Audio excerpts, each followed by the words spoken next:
On est un Siglois déjà, au verger de la Jonchère. J'exploite, j'ai 17 hectares et demi, 12 hectares de verger, 24 variétés de pommes, 8 variétés de poires et 11 variétés de cerises.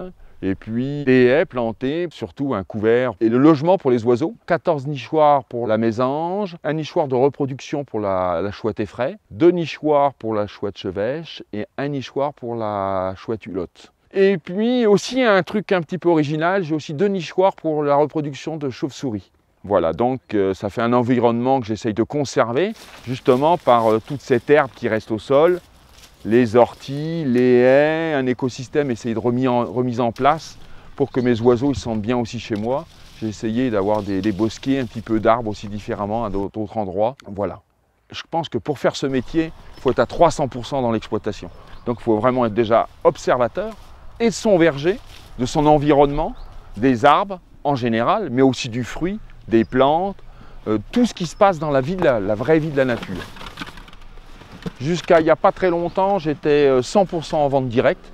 Et puis, je suis rentré dans la coopérative Bio-Santoir avec la distribution de mes fruits, pommes et poires, pour Biocoop. Sinon, dans le reste de ma vente, c'est surtout le magasin. Je vends essentiellement pour le particulier. Les gens viennent à la ferme acheter chez moi. Ça, c'est un gros morceau. Et puis après, je fournis les cantines, les restaurants. Et là, je viens de créer un magasin de producteurs, La Ruche qui dit oui, qui reste quand même aussi un très gros élément de vente. Et c'est tous ces petits ensembles qui font que j'arrive à vendre toute ma production. Et puis, tous les ans, je suis en train de chercher les nouveaux produits dans la transformation. Là, je fais aussi beaucoup de jus de pomme. J'en fais à peu près entre 12 et 15 000 litres par an. Je fais du jus pomme-poire, du pétillant de pomme, du pétillant pomme-poire. Et puis là, on va mettre en place aussi un nouveau produit, donc des compotes de pommes, des compotes de poires, des salades de fruits, poires avec du romarin. Donc tous ces produits ça ne se met pas du jour au lendemain, donc il faut que ça se mette en place. Voilà. J'ai aussi une partie de mon verger qui est en libre cueillette, où les gens viennent cueillir eux-mêmes leurs fruits. Ils aiment discuter et de savoir comment je fais et pourquoi les pommes sont belles et pourquoi il n'y a pas de pommes véreuses et comment je fais pour tailler. Et chez nous, ça ne va pas. Ah, ça, c'est vraiment génial. Là, elle est belle. C'est du centre. Alors là, c'est le côté justement communication de mon entreprise. Ça, c'est génial. Parce qu'en fin de compte, eux, ils ont l'outil que moi, je ne maîtrise pas du tout. La fabrication, par exemple, d'un flyer.